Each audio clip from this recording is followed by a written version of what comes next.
O eletromagnetismo é o ramo da física que estuda a relação entre as forças da eletricidade e do magnetismo como um fenômeno único. Antes, os fenômenos estudados eram o campo elétrico e o campo magnético, mas cada um estudado separadamente. Mas um físico e químico dinamarquês, Hans Christian Ørsted, percebeu uma relação intrínseca entre o movimento das cargas elétricas gerando um campo magnético.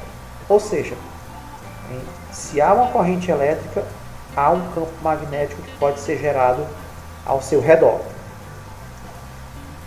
As cargas são positivas e negativas, gerando campos de maneiras diferentes, onde nas cargas positivas elas levam através do campo elétrico para as cargas negativas,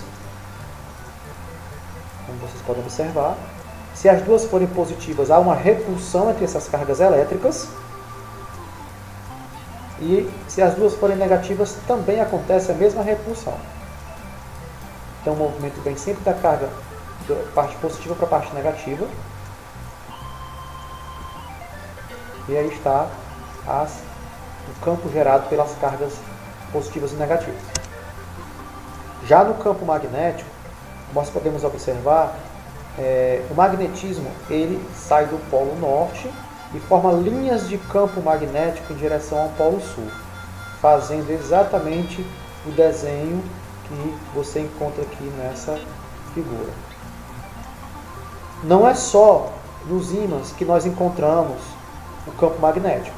A Terra também possui o seu campo magnético. A luz visível, ela, quando vem do Sol, a luz branca, ao passar por um prisma, sofre o fenômeno da difração, onde há uma dispersão luminosa. E observe que formam as cores que nós convencionamos chamar cores do arco-íris. A luz visível é uma onda eletromagnética, assim como o infravermelho também.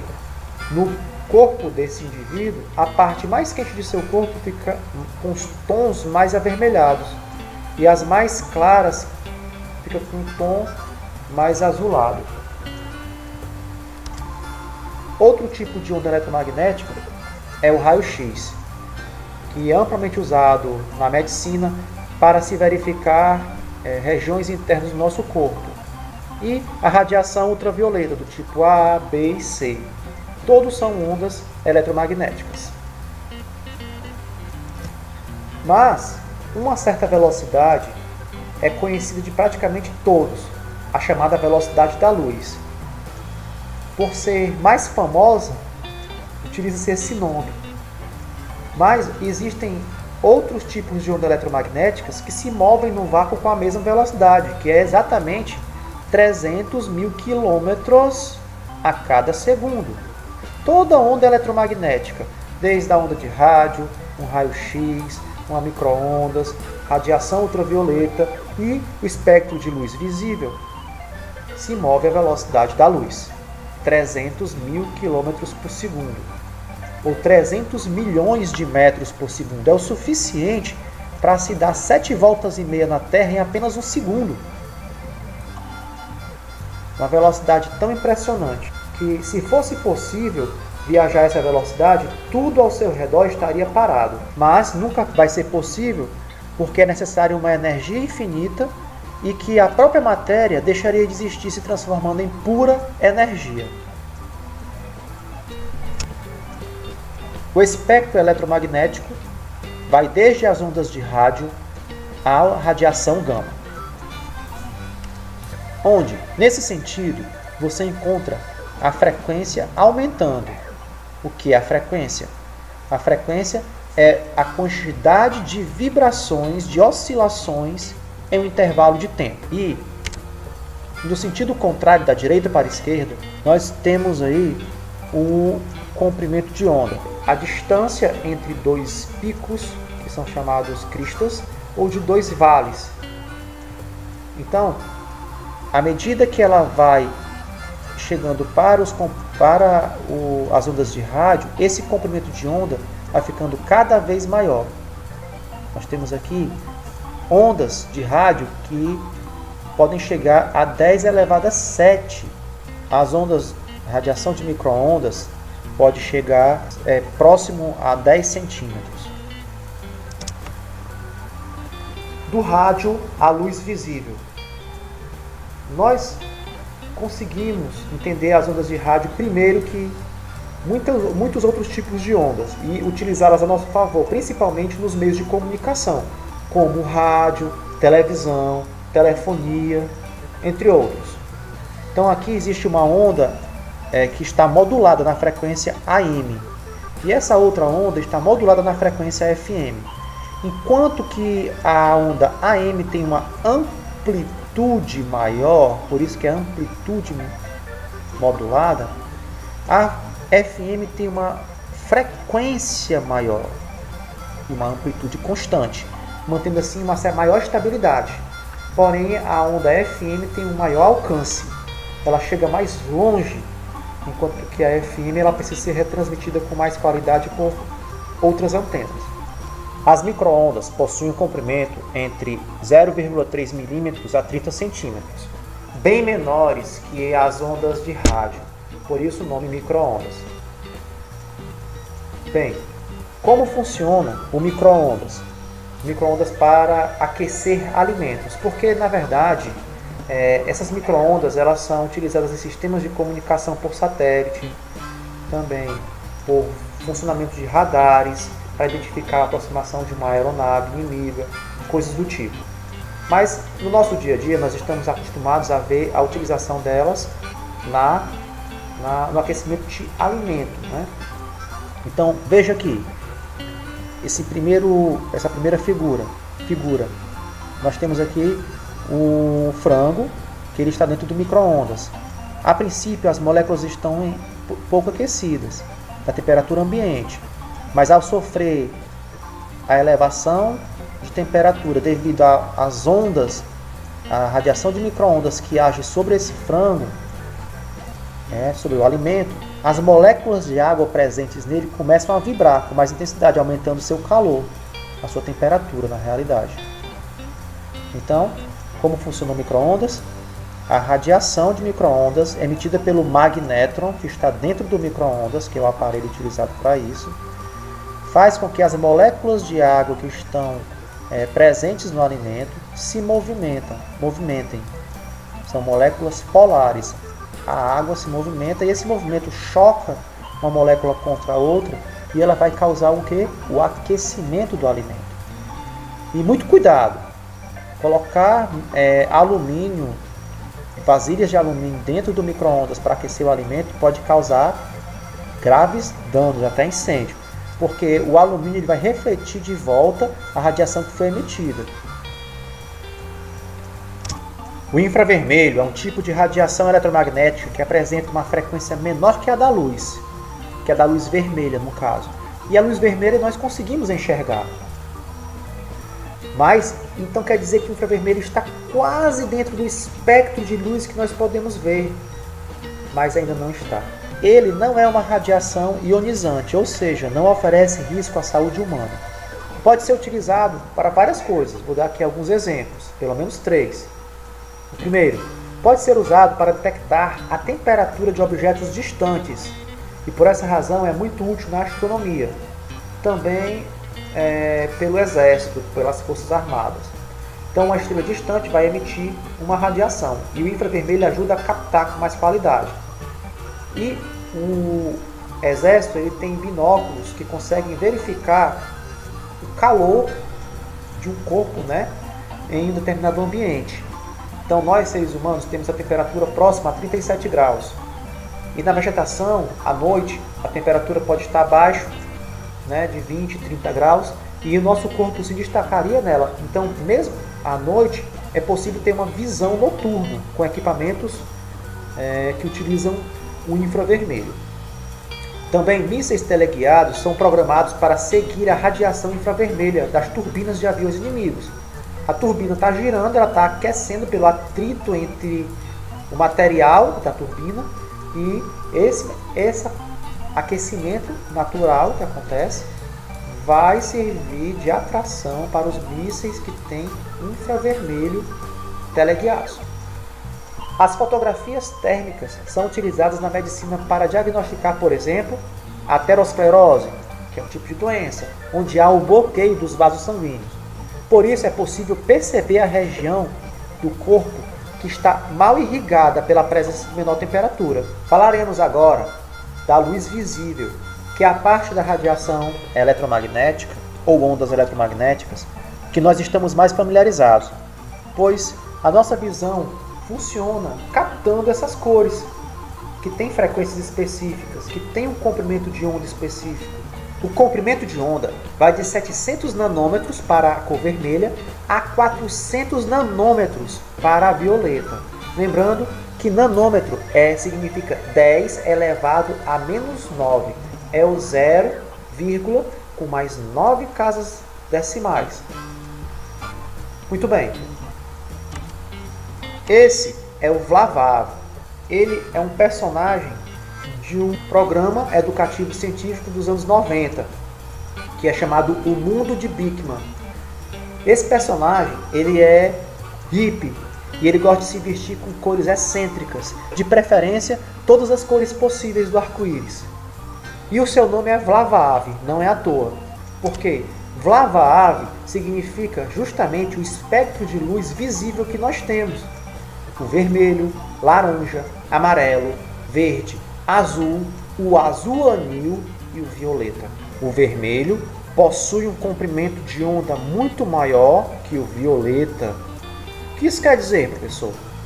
Que a distância entre duas partes mais altas da onda vermelha, de luz vermelha, é bem maior do que a distância entre duas partes mais altas da onda, que é a crista, comparado com o vermelho. Então nós só conseguimos enxergar cores que estão aqui dentro, nesse espectro. Aí você pode se perguntar, professor, e aí cadê o branco? O branco se encontra onde aí? Não, o branco ele não é parte do espectro de luz visível. Tá? Por qual motivo? Porque o branco é a luz que contém todas essas cores, ou no mínimo vermelho, verde e azul. Com essas três cores, vermelho, verde e azul, já conseguimos perceber a cor branca. Como assim, professor? Quando você vê a luz branca, é porque dentro dela tem essas 7 cores que vocês veem aqui. Ou, pelo menos essas 3 que eu falei agora. Com isso, já dá uma interferência no nosso cérebro, na percepção.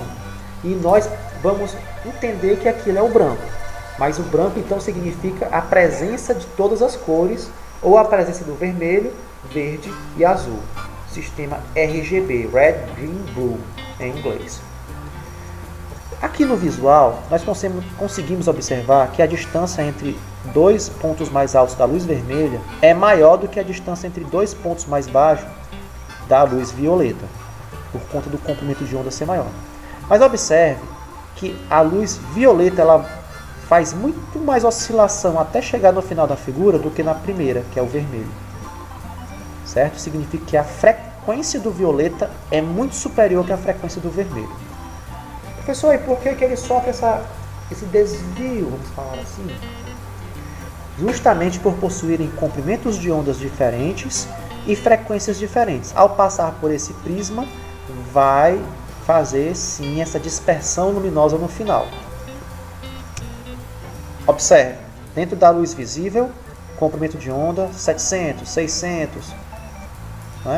Então, cada cor vai ter um comprimento específico. Do azul, que é 475, para o azul anil, 450, é um azul um pouco mais fechado, Ele tem apenas 25 nanômetros a menos aqui, para você perceber a questão do comprimento de ondas. Falaremos agora da radiação ultravioleta, que é um tipo de radiação que pode ser nocivo para o nosso organismo, dependendo do tipo de exposição que nós possamos ter. A radiação ultravioleta do tipo A é a mais nociva. Observe aqui a nossa camada da pele.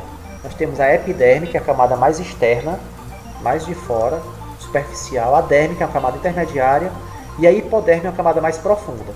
A radiação ultravioleta do tipo A, ela consegue penetrar a pele até a camada intermediária, quase chegando na camada mais profunda, causando queimaduras bem mais graves e até mesmo câncer. Já a radiação ultravioleta do tipo B, ela já não consegue penetrar camadas mais profundas, ela nos queimaria de maneira mais superficial. E a radiação ultravioleta do tipo C, ela praticamente não chega até nós, porque ela tem um comprimento de onda muito pequeno e não consegue penetrar a atmosfera terrestre.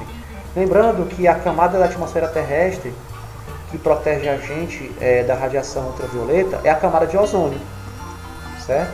E a camada de ozônio serve de escudo contra essa radiação.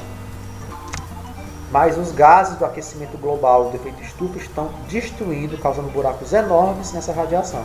Entre eles nós temos os clorofluorcarbonatos, que eles causam buracos na nossa camada de ozônio. Além da pele, nós também podemos ter problemas na visão, devido à penetração dessa radiação em nossos olhos. Essa é a situação onde a camada de ozônio protege contra a entrada da radiação, mas ela não consegue proteger 100%. Porém, essas ondas elas têm frequência muito elevadas, 10 elevado a 15, 10 elevado a 17, é o 1 seguido de 17 zeros, na frequência em 1 segundo, que ela consegue oscilar em 1 segundo, certo?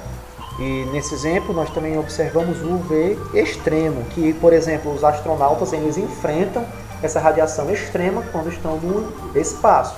E os seus trajes espaciais têm justamente uma proteção contra esse tipo de radiação, tanto no seu visor como na parte do traje, pois no espaço nós encontramos o vácuo e não há uma atmosfera com camada de ozônio para proteger o tal astronauta. No início do século XX, a descoberta de que a energia é quantizada levou a uma revelação de que a luz não era só uma onda, como todos já sabiam que a luz ela era uma onda eletromagnética, mas também ela foi descrita como sendo partículas chamadas fótons.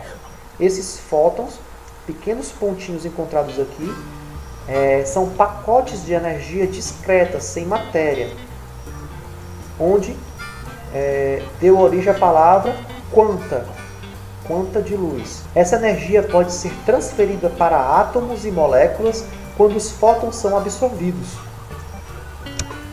Esse jovem encontra-se em um lugar que não há luminosidade. Portanto, com a ausência de luz, o balãozinho aqui, que ele está enxergando, é preto, porque não há nenhuma fonte de luz. De repente, uma lâmpada amarela é acesa. Que cor ele enxergou? Amarela, obviamente, porque é a única fonte de luz e essa luz é monocromática. O que significa uma luz monocromática? É uma luz que só tem um tipo de fóton. Esses fótons, como nós falamos anteriormente, são partículas. E essas partículazinhas todas têm a mesma cor. Mas suponhamos que esse jovem ele se aproxime de um local onde está ensolarado. E as partículas agora são de cores diversas. E ele enxerga o branco. Por que ele enxerga o branco? Porque existem partículas de várias cores aí. Essas cores são aquelas que formam o espectro de luz visível. Vermelho, laranja, amarelo, verde, azul, anil e violeta. Todas juntas. E esse jovem vê o branco. Mas observe o seguinte. Vou dar uma pausa. Eu vou colocar agora um filtro de cor. Esse filtro que eu coloquei, ele é da cor amarela. Da cor amarela. Então, observe o que vai acontecer daqui para frente.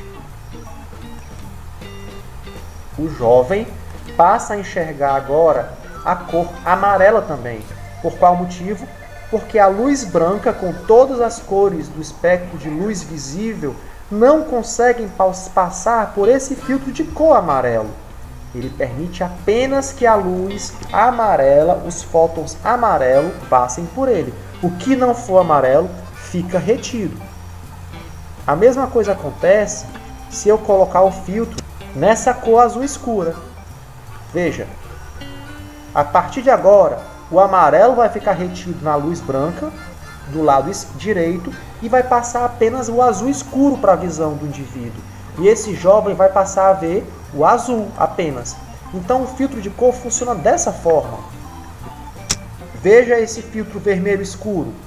Observe que a luz branca, que tem todas as cores misturadas, vai tocar no vermelho, mas não vai mais passar o azul. Observe o que vai passar o vermelho, e o jovem enxerga o vermelho.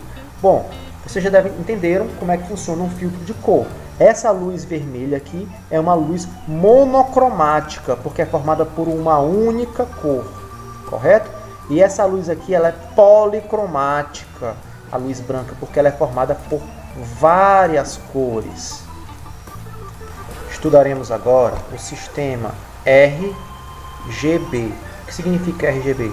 Red, vermelho, green, verde e blue, azul.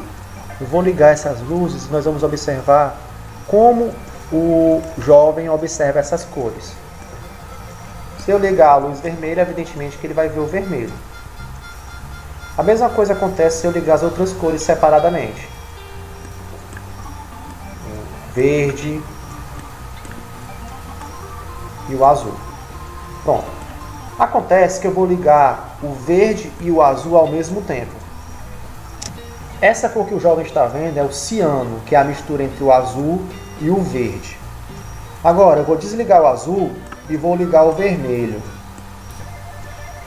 O jovem está vendo a cor amarela, né, que é a mistura entre a luz, não é o pigmento, tá? Nós estamos falando aqui de luzes. A luz verde e vermelha. Luz monocromática vermelha e monocromática verde formam uma luz policromática amarela. Não esqueça isso, a diferença entre mono e poli. Agora eu vou desligar a lâmpada verde e ligar a azul. O jovem está observando a cor magenta. E finalmente, se eu ligar as três lâmpadas, eu vou formar, olha só, as três luzes acesas, uma luz policromática, né? Que tem três cores chegando até ele, mas ele vai ter a sensação de estar enxergando o branco. Esse fenômeno é um fenômeno de interferência no nosso cérebro, o cérebro humano, onde nós percebemos o branco como sendo uma cor, mas ele não é uma cor primária, tá? Ele é uma cor oriunda de outras cores primárias. Os raios X, outra onda eletromagnética. William Conrad, no final dos anos de 1895, descobriu os raios X, que era um tipo de radiação de alta energia com capacidade de penetrar em organismos vivos e atravessar tecidos de menor densidade, ou seja, tecidos mais moles. Ele é absorvido pelas partes mais densas do corpo, como ossos e os dentes, e deixa na parte mais mole essa radiação passar.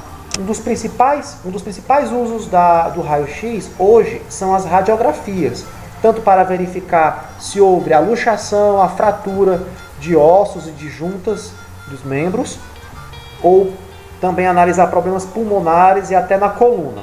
Porém, essa capacidade de penetrar nos nossos tecidos faz dos raios-x um perigo em potencial, pois a exposição prolongada a eles pode levar à formação de células cancerígenas.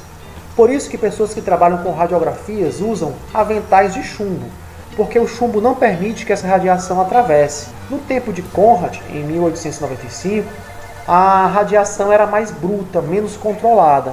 Hoje nós conseguimos, através dos aparelhos, controlar melhor essa radiação para ela ser mais específica e menos prejudicial à nossa saúde.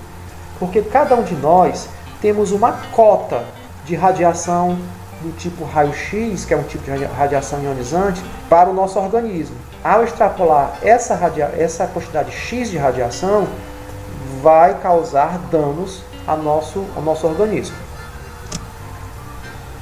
Finalmente, chegamos aos raios gama.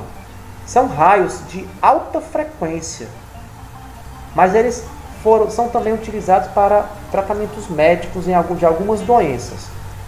Observe que a radiação gama ela tem irmãs, tem a radiação alfa, a radiação beta e ela própria, a radiação gama.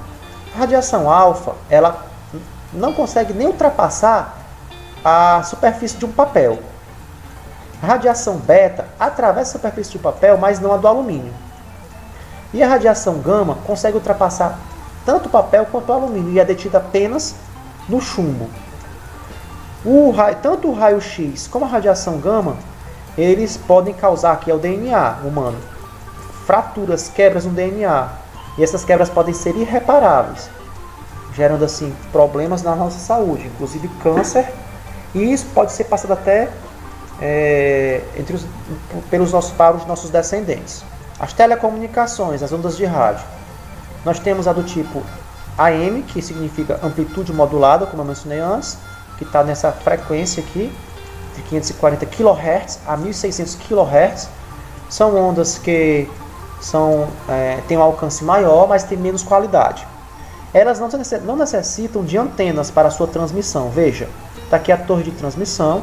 Ela utiliza a ionosfera, que é uma das camadas da atmosfera terrestre, para refletir assim as suas ondas. E ela vai ser captada por um local onde tem uma recepção do sinal. Já as ondas FM, que são ondas que têm uma frequência entre 88 e 108 MHz, essa banda do espectro eletromagnético é utilizada somente para a transmissão de rádio FM, nessa frequência que eu mencionei. Pois bem, então como é que acontece? Ela envia essas ondas eletromagnéticas a uma torre de retransmissão que vai até a recepção do sinal. Telecomunicações micro-ondas. Em algumas transmissões de TV e telefonia móvel, a retransmissão é feita por satélites artificiais que ficam em torno da Terra. Então as torres emissoras emitem essa radiação micro-ondas, e ela é retransmitida para cá. Isso quando é mais rápido fazer. Se não for muito próximo à região, né, porque pode ser utilizada uma torre de retransmissão.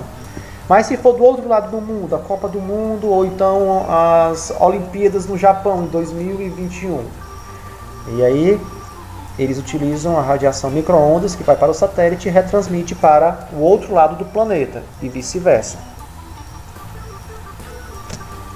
Certamente você já se perguntou como funciona a internet sem fio, ou seja, o sinal Wi-Fi.